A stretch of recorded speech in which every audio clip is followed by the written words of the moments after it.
it? No, it's audio and video.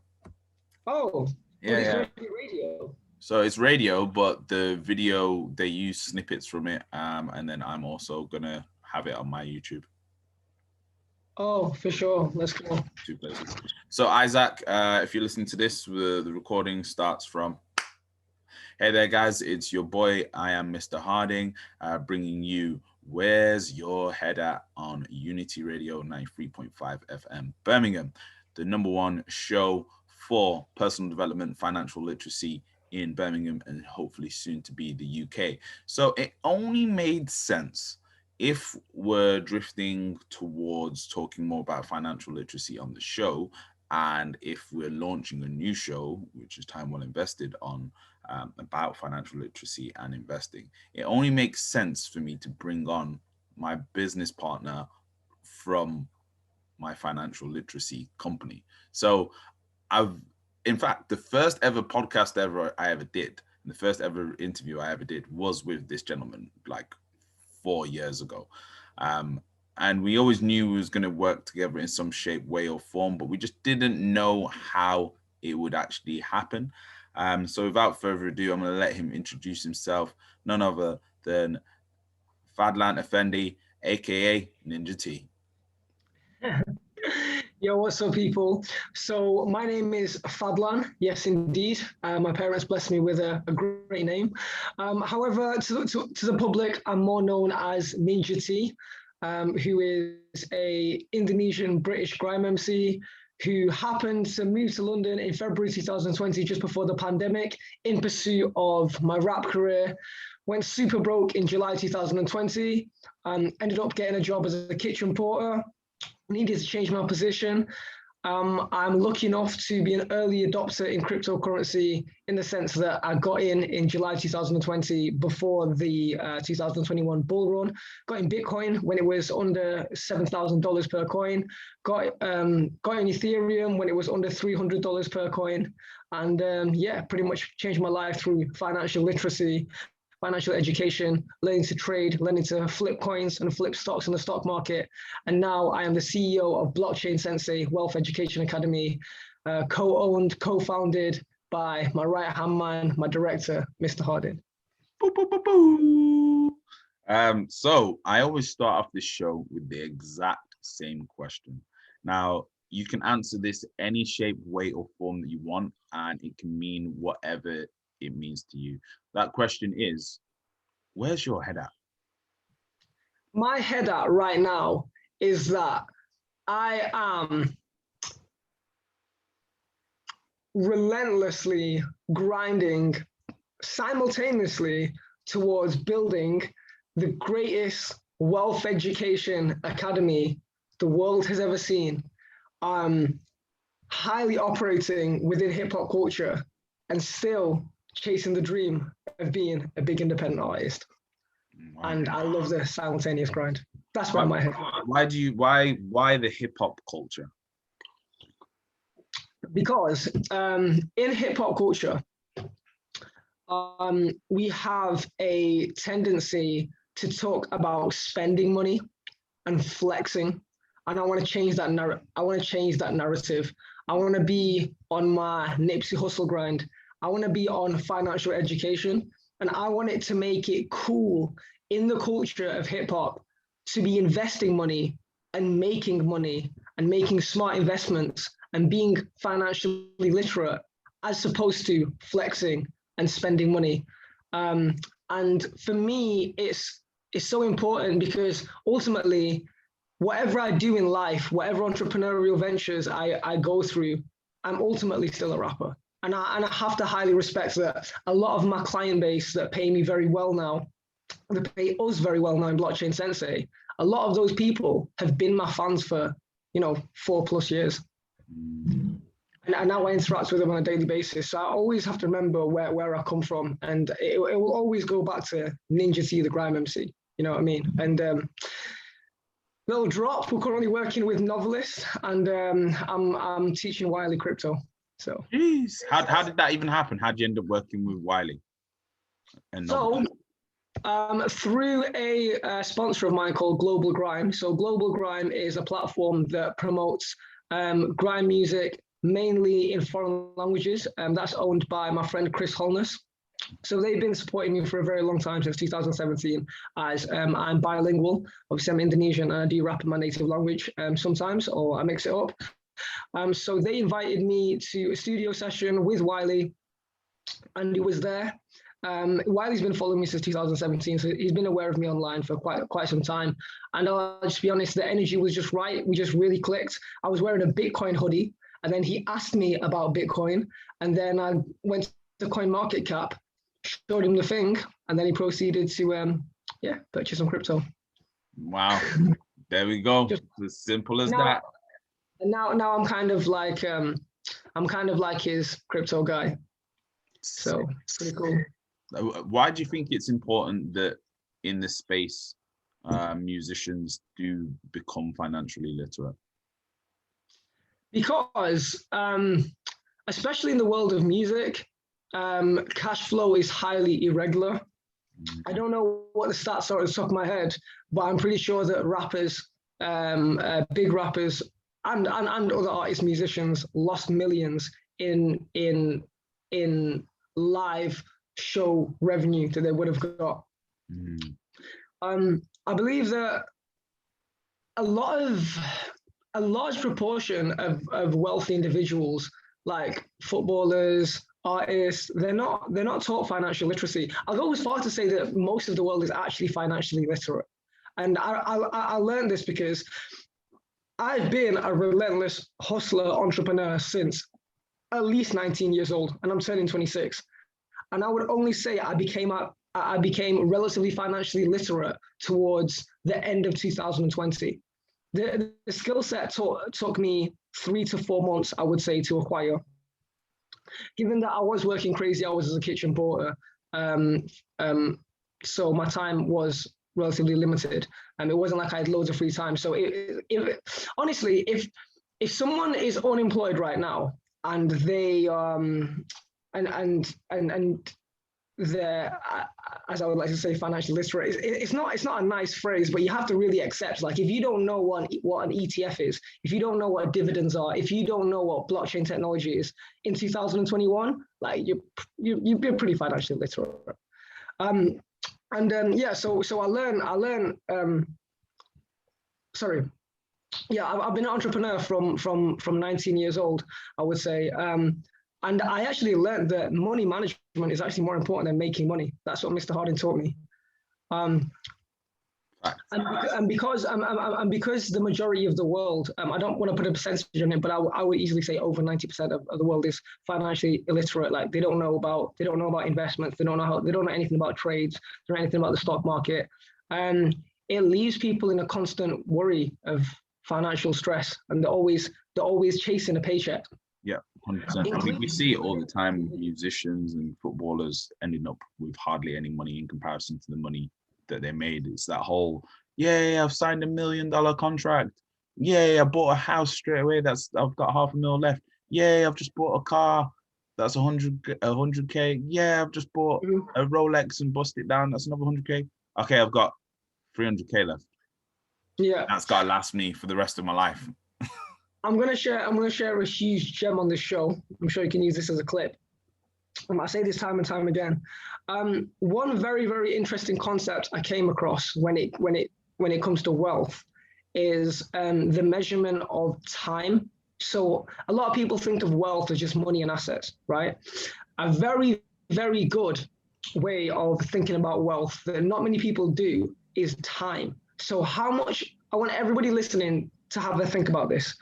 If you stopped getting paid today, with the money in your bank account and the liquid assets you have, whether they be Rolex watches or stocks in the stock market or the Bitcoin you have in your Coinbase wallet, etc., how much time could you go without being paid and comfortably live your life, eat food, and pay your bills?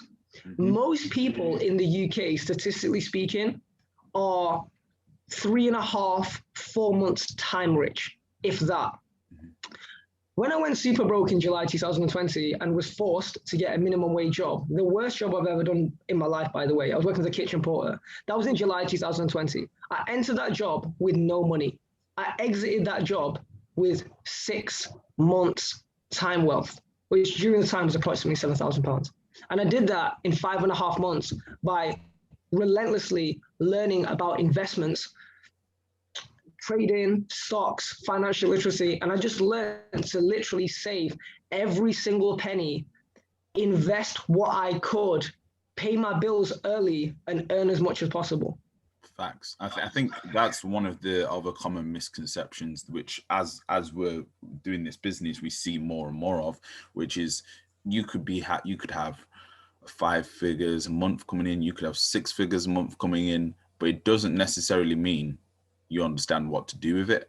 And I think we are seeing, having by different people that are approaching the two of us, that just because someone appears to have rich things like the car, the watches, even having a business, doesn't mean that they know what to do with their money, doesn't mean that they actually are rich, because some people are kind of net zero, which is they have a job that's paying them £5,000, £6,000 a month, but their expenses are £5,000 a month. So then they've got no cash flow to actually do anything. They have no time freedom because they couldn't just leave that job because their expenses are now so high.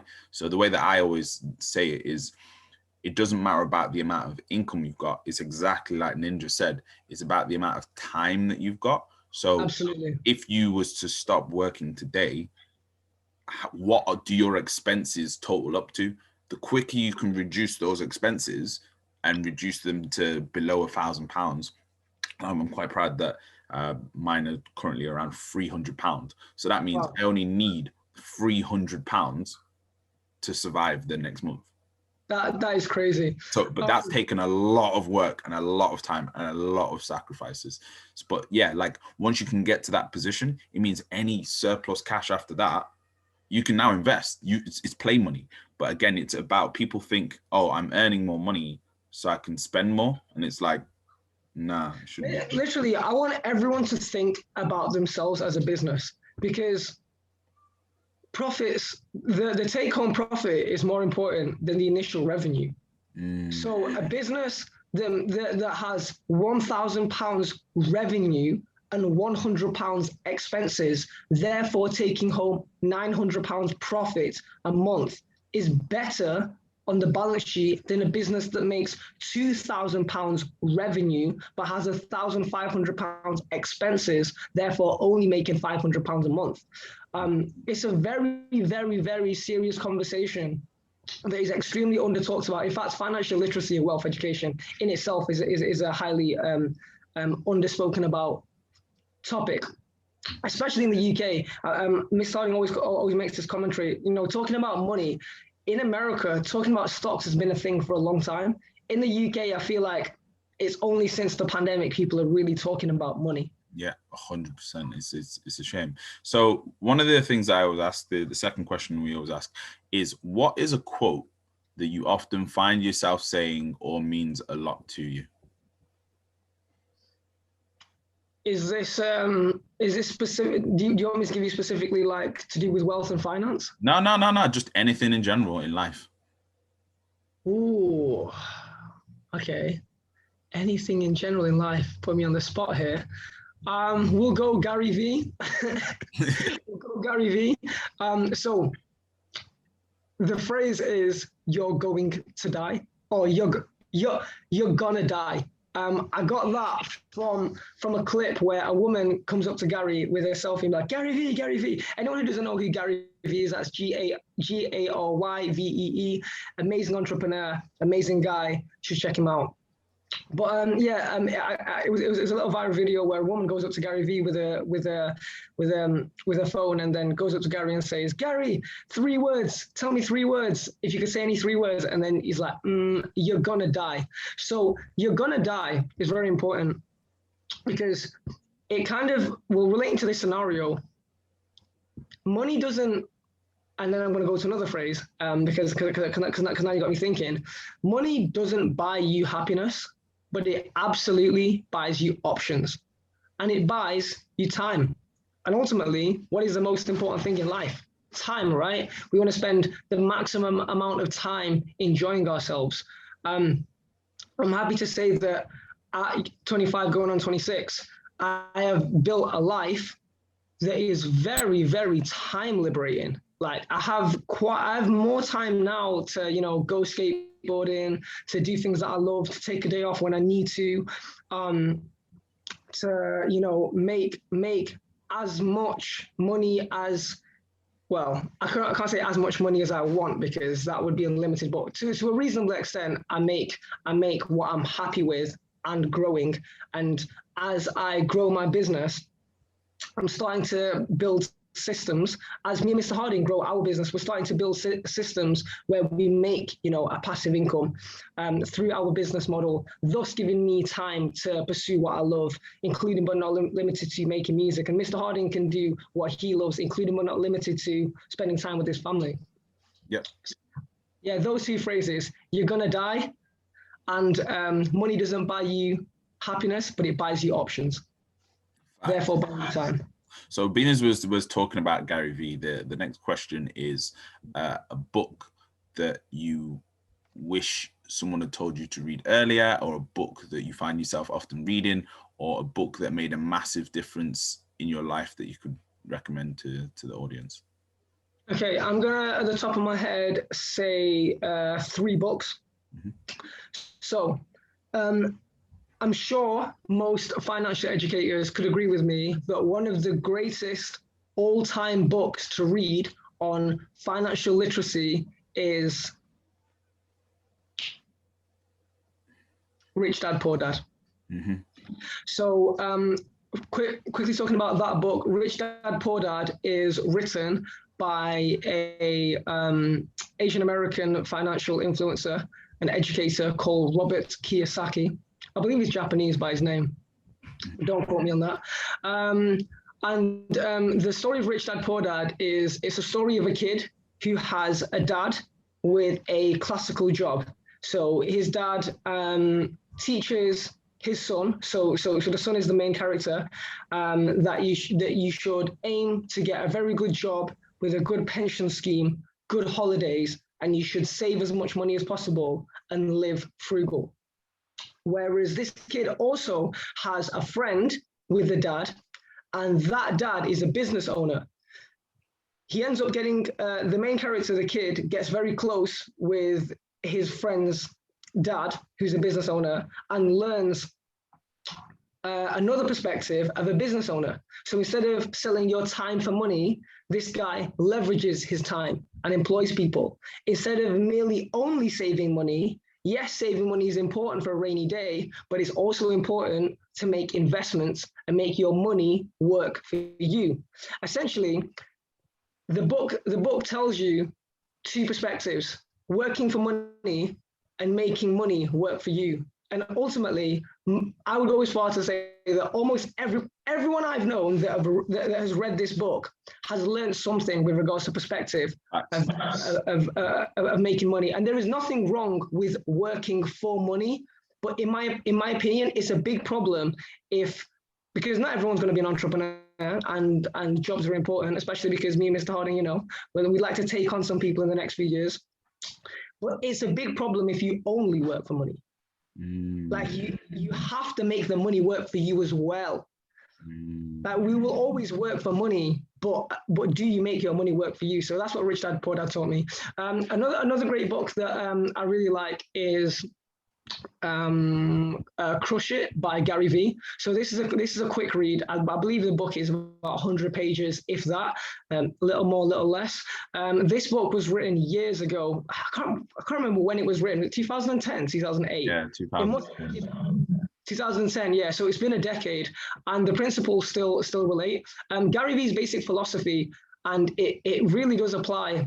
In fact, it's more relevant than ever. The book that was written 11 years ago was Yeah, is relevant more than ever. And it's the basic concept that everyone and anyone can be within reason almost anything because of the opportunity provided by the internet. Essentially, this is an additional schooling.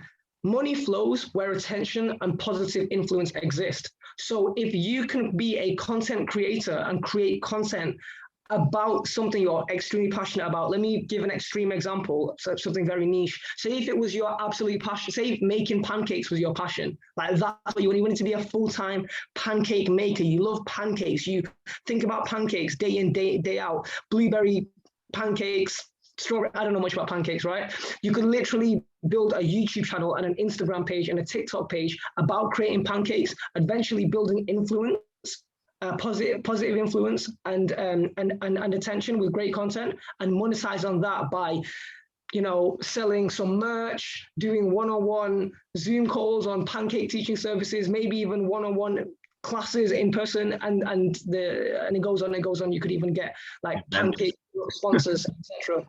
Yeah. So that's why Crush It is good. It makes you realize that the opportunities in this world are endless. Not only are they endless, they're ever growing, and the opportunities even increase.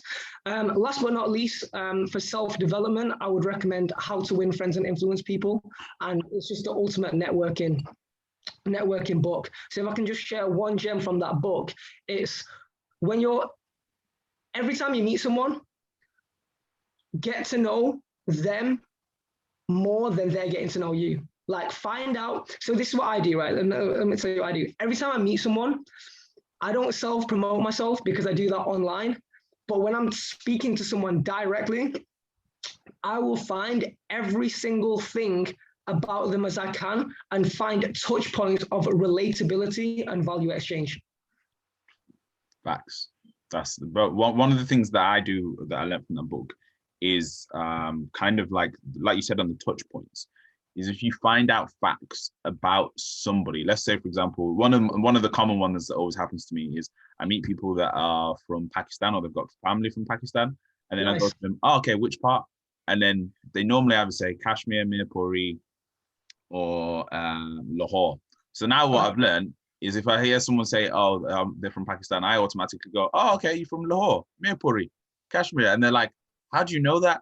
And I'm like, well, it just creates a different link and shows that I'm interested in them and I know more than average. I've just taken information from a previous conversation and trying to expand knowledge there and bringing it over to another repeated conversation. And I think that opens up so many doors for you if you can just kind of become endlessly curious and like always curious about other people and where they come from, what their interests are. Like, I don't know anything about. That is literally another phrase. Always be curious. Yeah, You can literally live by that. Yeah, you don't need to consistently grow and learn. Let's say, for example, you don't know anything about art, for example, but you meet an artist. Just ask them for some artist names that they like. Also, if you're into art, name me some artists that I should check out. They say Basquiat, they say Andy Warhol, they say Daniel Arsham. You then, when you meet another artist, can go, oh, have you ever heard of Andy Warhol or Basquiat or Daniel Arsham? And then they'll be like, oh, yeah, his stuff's really cool. Or if they haven't, you've now given someone that is valuable in that space information to kind of go, ooh, wow, and one of the things we're doing with artists is NFTs. Like, if we know an artist, we don't really know much. We know a little bit about NFTs, but we don't know that much about art. So we just go, oh, well, you're an artist. Do you know about NFTs? And then that straight away creates value because you've given someone something that they didn't have before that's of value to them that they can then go and add to themselves. But yeah, that's those books there that you recommended are. In fact, you touched on something the other day, and I'm gonna get you to touch on it again because I think it's slept on. The cash flow quadrant book.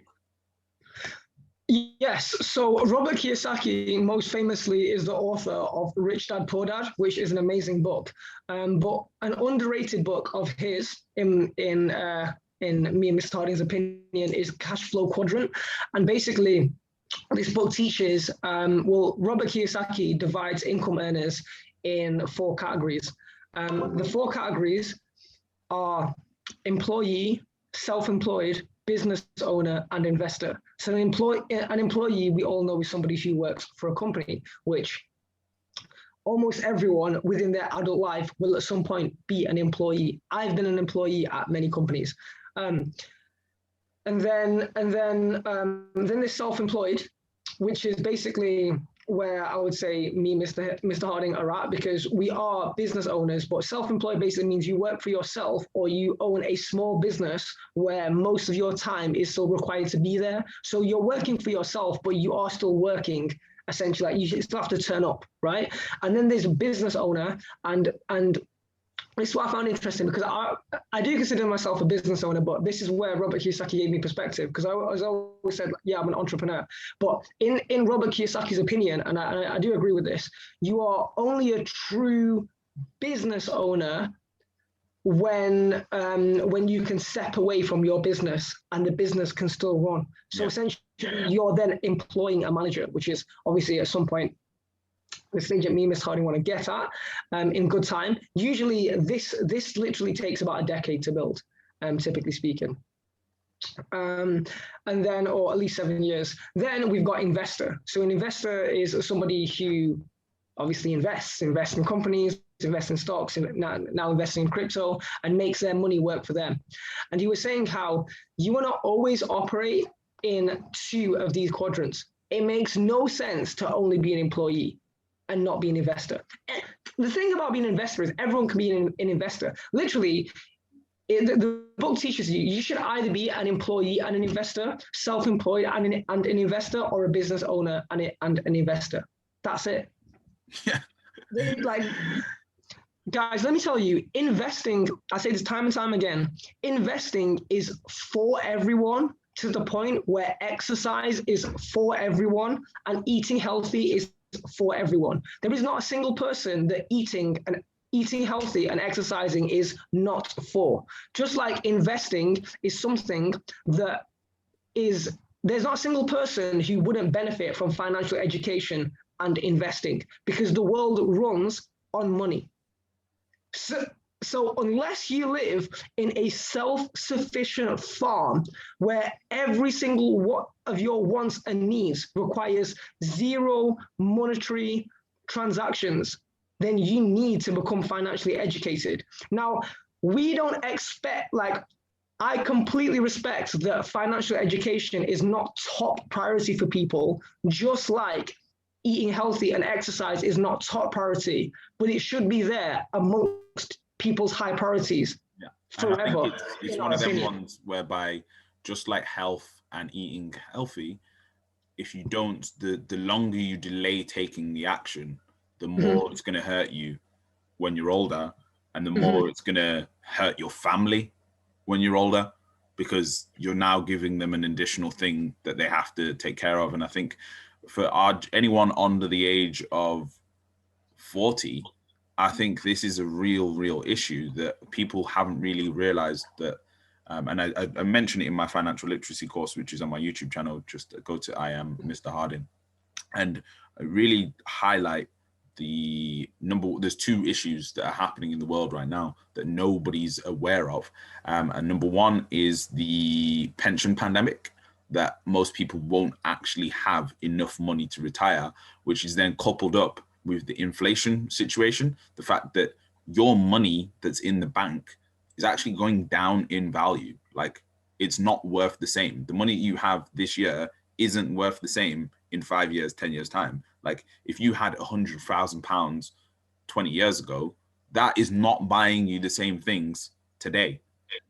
Think about this, guys. A lot of people have this kind of like ignorant notion, and they think that, oh, like, it's all going to be okay. The politicians will sort it out. The economists will sort it out. The government doesn't really help you with your health. So why would they help you with your wealth? Oof. Ooh, that's a snippet right there. That's a definite snippet right there. They're not. Do you know what I mean? If the government, if the government, the higher powers, the elites, whatever you want to call them, if they really cared about you being super healthy, right? That's just your spiritual, your physical, and your mental. Well, why is there still KFC adverts and McDonald's adverts? There's no nutritional value in junk food, but you see it advertised everywhere. So they're not going to start advertising financial education. The system is I don't want to go, you know, too much into conspiracy and stuff or be one of those weird woke people, but the system is literally there to put you in your place. It's not in, you got to think about it, like it's not in people's, if you were in higher power and you knew that by keeping people in a lower vibration, by keeping people uneducated, by, you know, by giving them food that keeps them unhealthy and then giving them habits that keep them unhealthy, include, for example, always advertising consumerism, right? That is the definition, that not the definition, but that literally this consumeristic culture contributes to financial illiteracy. Mm-hmm. Say it again, this consumerism culture highly contributes to financial illiteracy because society will have you desiring depreciating assets and things of no long-term value rather than having you desiring things that benefit you in the long term. Facts. Which is why there's more adverts for junk food than there is for fruit, which is why there is all the adverts for consumerism and I see no adverts, next to no adverts, incentivizing you to become financially literate. And the only financial ones that I see, for example, the buy Bitcoin ones, they're on Luno, and that's like the worst crypto exchange. Like when like, all the buy bit, like have you seen it? It says buy bit, right? And it advertises Luno. So find me, yeah, one crypto influencer that tells you to use Luno. No one. Have you ever heard Alexander Lorenzo, BitBoy Crypto, GRNY, Altcoin Daily? None of them. None of them have ever said the word Luno, right? So I'm not like, I don't think Luno is a terrible app. Like it does what it does. Like you buy Bitcoin, you buy Litecoin. Do you know what I mean? It's good. It's good for the £10 referral, but it's like out of all the crypto apps, that's the last one I'd recommend. So, like it does what it does. It's not awful, but it's just like all the adverts points towards this one company. Like all the London adverts, the buy Bitcoin ones, point to one company that's like the least good. I'm not even going to say it's terrible. It's not a terrible app. It does what it does. It's not the greatest though. It's the least good one. It's the least. Not Swissborg. Yeah, it's not Swissborg. It's not Binance. So a question I want to ask, being as we are on a Muslim radio station, and the majority of our listeners are of the Muslim faith, how does, because there's a lot of like kind of opinions, feelings, notions about investing and religion. And I know Trading 212 has Sharia compliant and non-haram investments for people to invest in. What's your kind of take on religion and investing? Sure. So for anyone listening, again, my name is Fadlan. I'm Indonesian, which should indicate to you there is a high possibility that I'm Muslim. Alhamdulillah, I am Muslim. So first of all, for those that don't know, Indonesia is actually the most populous Islamic country in the world. So fun fact for you, Indonesia is the 4th most populous country in the world. Most populous countries being China number 1, India number 2, America number 3, and Indonesia being number 4. And over 70% of the 280 million people who live in Indonesia, so that's over 200 million people, are Muslim. So, you know what? I feel like I need to say that because a lot of Muslims are completely unaware of this. Most people are not aware of how like significant my country is in terms of population as well. People think like Indonesia is a small country. Nah, it's really not. In the world. So my take, so first of all, I'm not an Islamic scholar, but in my opinion, investing and trading is not haram. Buying Bitcoin and selling Bitcoin for more, that's just a digital product, right? So in my opinion, that's exactly the same as buying any item. I'm playing with a basketball right now, okay? So buying this basketball for £1 and selling it for £3, is that not the same as buying £10 of Bitcoin when it's 25K per Bitcoin and selling it when it's £40,000 per Bitcoin? I just see it like that is essentially investing and trading, right? So for the record, the difference between investing and trading is investing is more long-term and trading is more short-term. At some point, you want to use this investment. Like, you don't invest in Bitcoin to hold it for absolutely forever. Now, a long time could literally be 100 years, but at some point you want to trade that asset into a different asset class, right? Whether the asset class be a house or whatever, because I'm pretty sure that one Bitcoin can buy a house in the next decade. In fact, one Bitcoin can buy a house in a second or third world country, and you could probably buy a house in Indonesia with a Bitcoin, not with Bitcoin currency. Obviously, you'd convert it into Indonesian rupees, but essentially it's a liquid asset. So the only haram. So I believe investing and trading is completely halal. It's only haram when it becomes gambling, and you gamble with your money when you are uneducated. So gambling is when you throw money into something that you don't understand and you have no risk management. So having let me give you an example with Bitcoin. If you don't know anything about blockchain technology, if you don't understand blockchain technology and you haven't read the Bitcoin white paper and you invest in Bitcoin, then you're not investing, you're gambling your money with Bitcoin because you don't understand, right? And you're likely gonna buy the top.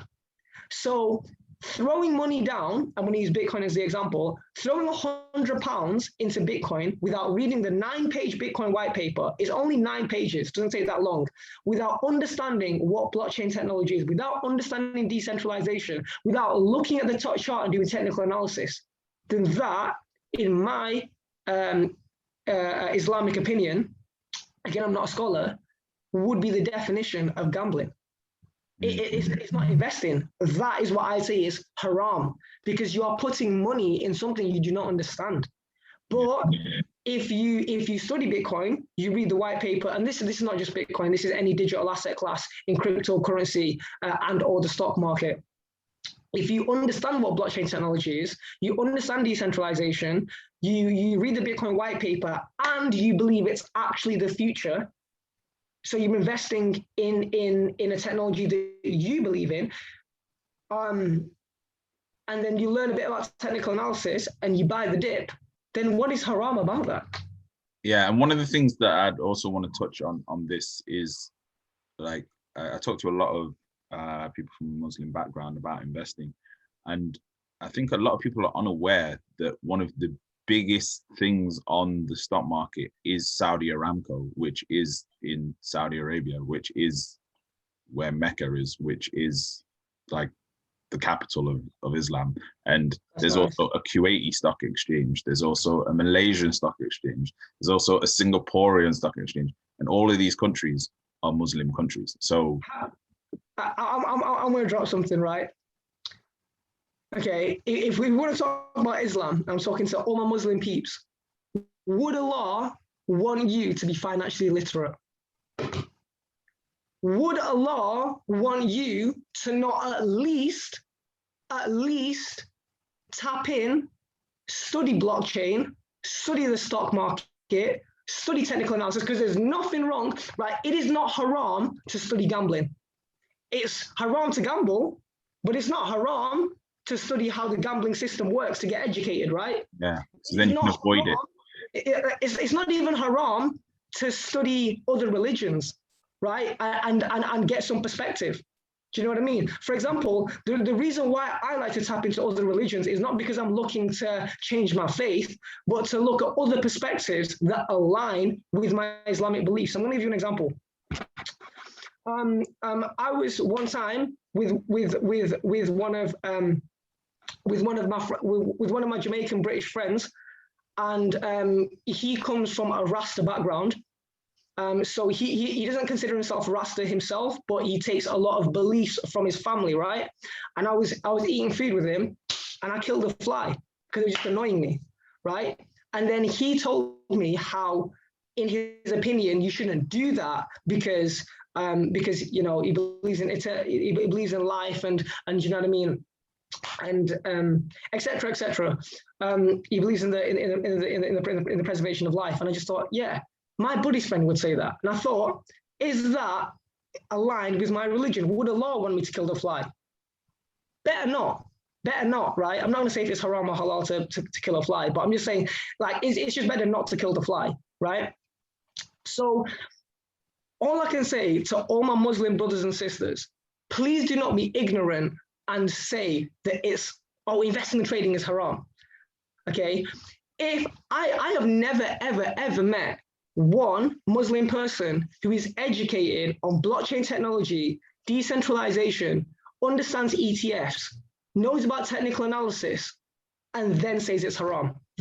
I personally have never came across that person. So even if you're an Islamic scholar, whoever you are, please do not say to other Muslim brothers and sisters and dictate that investing and trading is haram if you yourself have not get educated.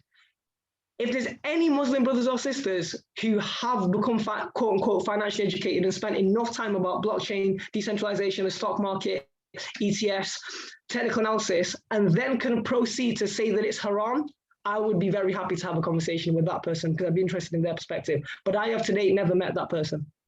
Facts. Bars. That's the value that we try to bring on this station, just different perspectives, different views, different ideas. So just kind of before we come to the end, one of the final questions I ask people is about a day, an obstacle, or a time in your life that was a massive problem or was something that you thought you wouldn't get through or worried you or whatever, that then turned out to be a massive blessing. I'll be honest, I can't sit here and tell you there's a time in my life where I thought I couldn't get through. So I'm just going to talk about struggle. Mm-hmm.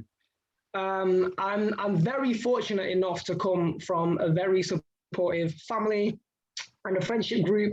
So I can honestly say I've never in my life, thank God, been clinically depressed or have been so down that I felt anywhere near like suicidal, or I've never felt like I couldn't get out of a situation. So I'll just share a story of a struggle. So I'll try and make something relatable. We'll just talk about 2020 really. So again, I moved to London in February 2020 in pursuit of my NINJATEA rap career, and then the pandemic came in March 2020, 6 weeks after me moving to London, and I was ignorant enough to think that I was too good to work a minimum wage job. Now, the reason why, because I don't want to sound like I'm up myself. I'm not a rich kid by any means. I just thought in my head that the pandemic would simply go away. Like a lot of people did. I thought it was going to last a month or two. I had worked so many minimum wage jobs in the past. When I was 17, when I was 19, I've worked as a waiter. I've worked, you know what I mean? I've worked in the kitchen before. I've worked, I've cleaned toilets. I've done all that kind of stuff. And then I decided to become serious in music in April 2016. And I would say by April 2019, I reached my 3-year goal of becoming not a full-time musician per se, but a full-time creative, most definitely, where I was basically doing social media for people. I'd model, I'd do hosting events, I'd throw events, I'd help my friends throw events. I'd get paid through music. I built like a cult fan base, etc. So I thought by kind of like March 2021 that it was no longer a requirement for me to get a minimum wage job. So I didn't. And then I was kind of stuck between like, how am I going to make money? I don't want to get a minimum wage job, but I'm just going to live very frugally. And then I just went, and then that just kind of carried on, and I just kind of held on to this notion that things would get better, and they didn't get much better. And then I went super broke in July 2020. I always say this time and time again to people. I was 25 because it was my birthday in June 2020. It was my 25th birthday in June 2020. I was 25. I was a month into being 25 in July 2020 with £7 to my name. Like when I mean £7, I mean literally £7 because the day before I had about 500. But I set up my direct debits with annual subscription. So that's basically like all the websites that I own on 101 because I've got a few business ideas. My YouTube subscription, my SoundCloud premium, that's like £120 a year. It all came out. And that was a sign from God. That was a sign from the Most High. Like, what if I had £200 in my account and then £500 of direct debits came out? I'd be really messed up, right? So the fact that I had enough fiat in my account to just about cover the direct debits, I promise you, it was like £7.93. Like, I was so upset. I would go as far to say, like, I'm a very, very happy person, and I'm not this kind of, I'm emotional, but like, I'm like an emotional high, right? Like, I'm either passionate, happy, joyful. Like, I've got a range of emotions, and they're all relatively positive for the most part. So I'm rarely in a low vibration, and that brought me to a low vibration. And then I was forced to get any job as a kitchen porter. And when I entered that job, I remember for the first few days thinking, like, is this my life now? Like, I went through, I remember, because I don't feel negative emotions as much as a lot of people do. So I know a lot of people here, I know some people listening must go through mental health problems. I've never had a counselor. I've never had depression, so I can't relate to that.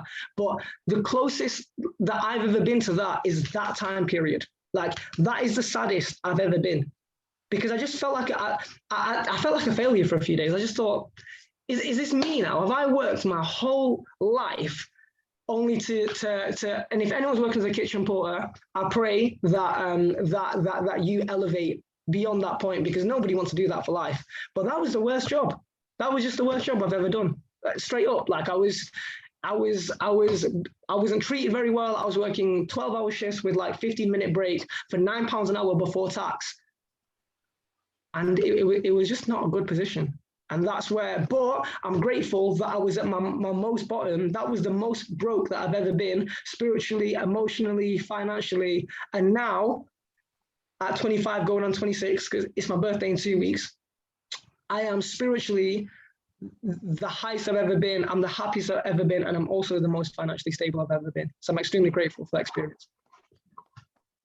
Wow, love that, love that. I would say on that, what you epitomized with that story is that it's okay to not be okay, especially after last year. Like, it's Absolutely. okay. Understand that you are not the only one that's not okay, or might have to be doing something that they don't want to be doing.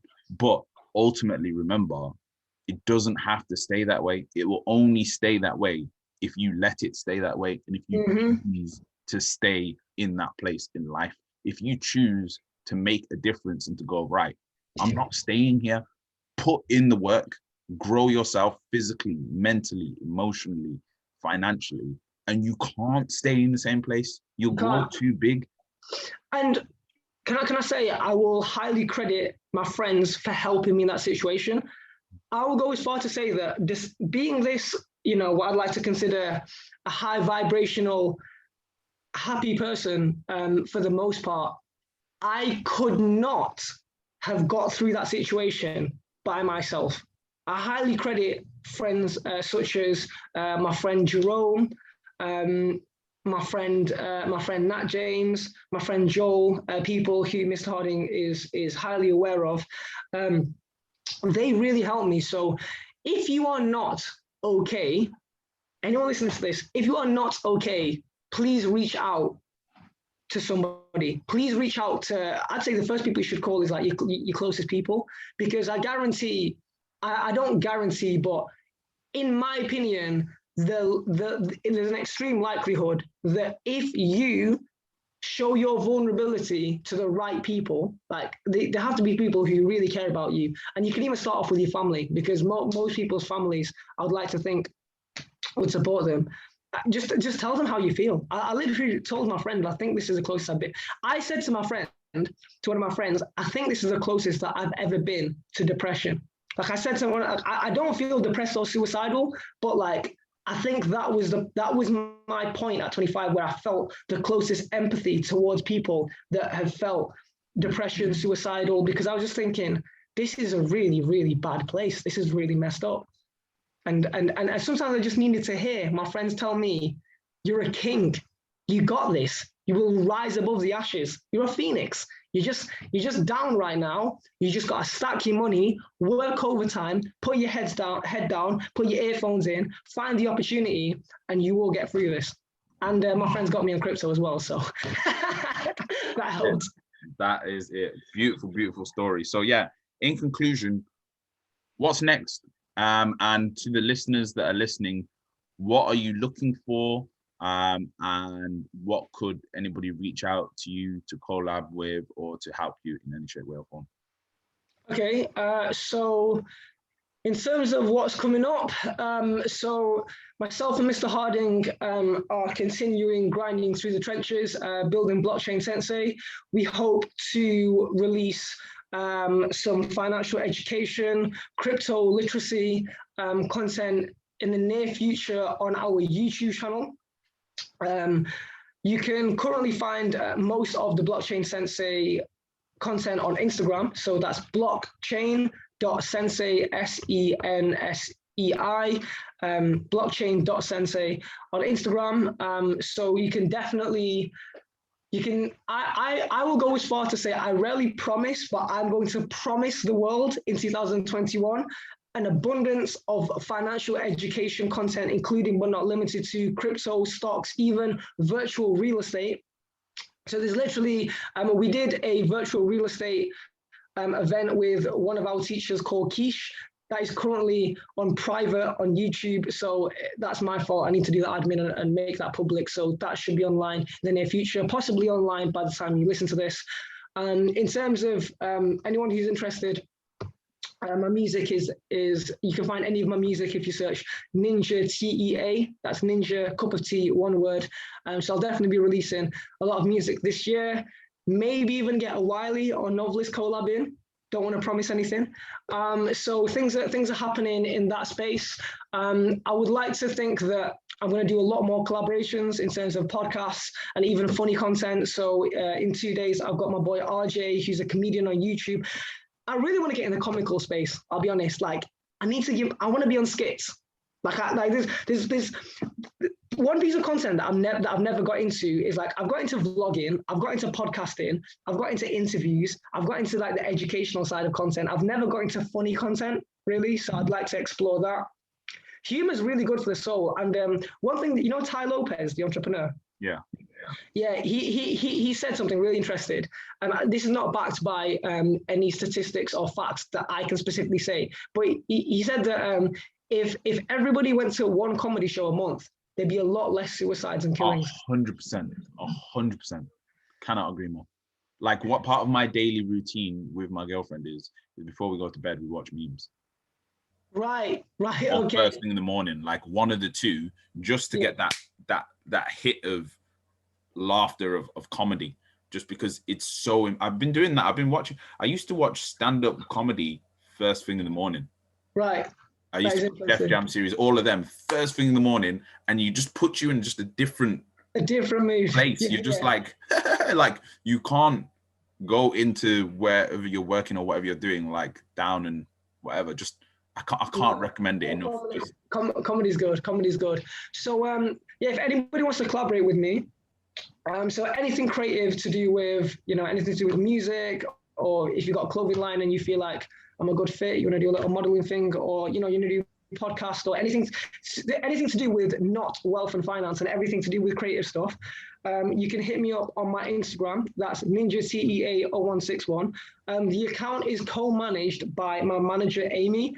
Her Instagram is in my Instagram bio, simply because I am very, very fortunate enough to receive too many inquiries. I say fortunate because I remember a time when I was looking to collaborate. Now I have too many inquiries. So it's much better to hit her up for anything creative, and everything and anything to do with wealth, education, and finance. The best place to get at us is the Blockchain Sensei Instagram, or email helloblockchainsensei@gmail.com, because that account is managed by several people, including me and Mr. Harding, and you will get a much quicker response. Yeah. And final shout out to Shogun Triad. Yes. So Shogun Triad is my three-piece rap crew, and that's myself, Pian Wu, who's a Korean rapper, and Kaid, who's a Jamaican British artist from Nottingham.